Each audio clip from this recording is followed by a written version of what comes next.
നമസ്കാരം. ഇത്തവണത്തെ SSLC പരീക്ഷയ്ക്ക് ഫുൾ A+ വാങ്ങിക്കാൻ ആഗ്രഹിക്കുന്ന കൂട്ടുകാരിയും ഒക്കെയാണ് വീഡിയോ കാണുന്നത്. ധൈര്യമായിട്ട് ചാനൽ സബ്സ്ക്രൈബ് ചെയ്ത് കയറി പോരുക. ഇത്തവണ നിങ്ങളെ ഫുൾ A+ലേക്ക് എത്തിക്കുന്ന ഒരു അടിപൊളി സ്റ്റഡി ടിപ്സ് ട്രിക്സ് സീരീസ് നമ്മൾ ഇന്നു മുതൽ സ്റ്റാർട്ട് ചെയ്യുകയാണ്. കഴിഞ്ഞ വർഷവും ഇതേ സമയം നമ്മൾ ടൈം ടേബിൾ അടക്കം കുട്ടികൾക്ക് നൽകിയിരുന്നു. നമ്മുടെ ചാനലിലെ പ്രീവിയസ് വീഡിയോസിൽ കഴിഞ്ഞ വർഷത്തെ വീഡിയോസ് നോക്കിക്കഴിഞ്ഞാൽ നിങ്ങൾക്ക് കാണാൻ കഴിയും, പ്ലേലിസ്റ്റിൽ പോയി കഴിഞ്ഞാൽ കാണാൻ കഴിയും.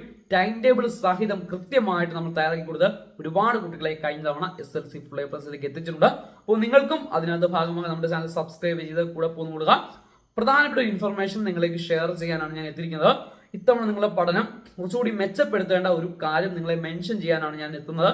അപ്പോൾ നിങ്ങൾ ശ്രദ്ധിക്കുക, ഇത്തവണ നമുക്കുണ്ടായ ഒരു പ്രശ്നം ചോദ്യ പേപ്പർ ചോർച്ച, അത് വലിയ രീതിയിൽ ചർച്ചയായിട്ടുണ്ട്. അതുകൊണ്ട് തന്നെ ഇത്തവണ ക്വസ്റ്റ്യൻ പേപ്പറിലൊക്കെ ഒരുപക്ഷെ നിലവാരം കുറച്ച് ഉയർത്തുവാനുള്ള ഒരു സാധ്യത, ഒരുപക്ഷെ അങ്ങനെയുള്ള ചിന്തയൊക്കെ ചോദ്യകർത്താക്കളുടെ ഭാഗത്തു നിന്നും ഉണ്ടാകുവാൻ സാധ്യതയുണ്ട്.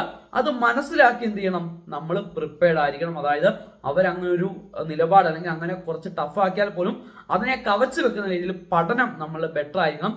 അത് നിങ്ങൾ ശ്രദ്ധിക്കേണ്ട കാര്യം, കാണാതെ പഠിത്തത്തോടൊപ്പം കൺസെപ്റ്റ് മനസ്സിലാക്കി കൂടി നിങ്ങൾ പഠിക്കാൻ എത്തണം ശ്രദ്ധിക്കുക.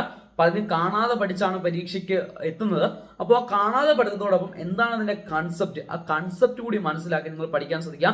അങ്ങനെ പഠിച്ചു കഴിഞ്ഞാൽ ഇപ്പോൾ ഒരു പക്ഷേ അവർ പ്രീവിയസ് ചോദ്യം ഒഴിവാക്കി പുതിയ പാറ്റേൺ ചോദ്യങ്ങൾ വന്നാൽ പോലും കൺസെപ്റ്റ് പഠിച്ചിട്ടുണ്ടെങ്കിൽ എന്ത് ചെയ്യാം, നമുക്ക് ആ ക്വസ്റ്റ്യൻ എല്ലാം നമുക്ക് സുഖമായിട്ട് പുഷ്പം പോലെ ആൻസർ ചെയ്യാൻ കഴിയും. അപ്പൊ എന്ത് ചെയ്യാം, കൺസെപ്റ്റ് മനസ്സിലാക്കി കൃത്യമായിട്ട് പഠിക്കുക.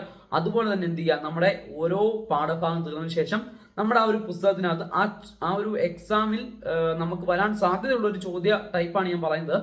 നമുക്ക് ആ ഒരു പാഠഭാഗം അവസാനിച്ചതിന് ശേഷം കുറെ ചോദ്യങ്ങൾ ആ ഒരു പാഠവുമായിട്ട് റിലേറ്റഡ് ആയിട്ട് പുസ്തകത്തിൽ തന്നെ ഉണ്ടാകും. ആ ചോദ്യങ്ങൾ മാക്സിമം നിങ്ങൾ നോക്കിക്കൊണ്ട് പോവുക. കാരണം ഡയറക്റ്റ് പുസ്തകത്തിൽ പറഞ്ഞിട്ടില്ല, പക്ഷെ നമ്മളോട് ഒരു വർക്കൗട്ട് ചെയ്യാനായിട്ട് തന്നിരിക്കുന്ന ചോദ്യങ്ങളാണ്.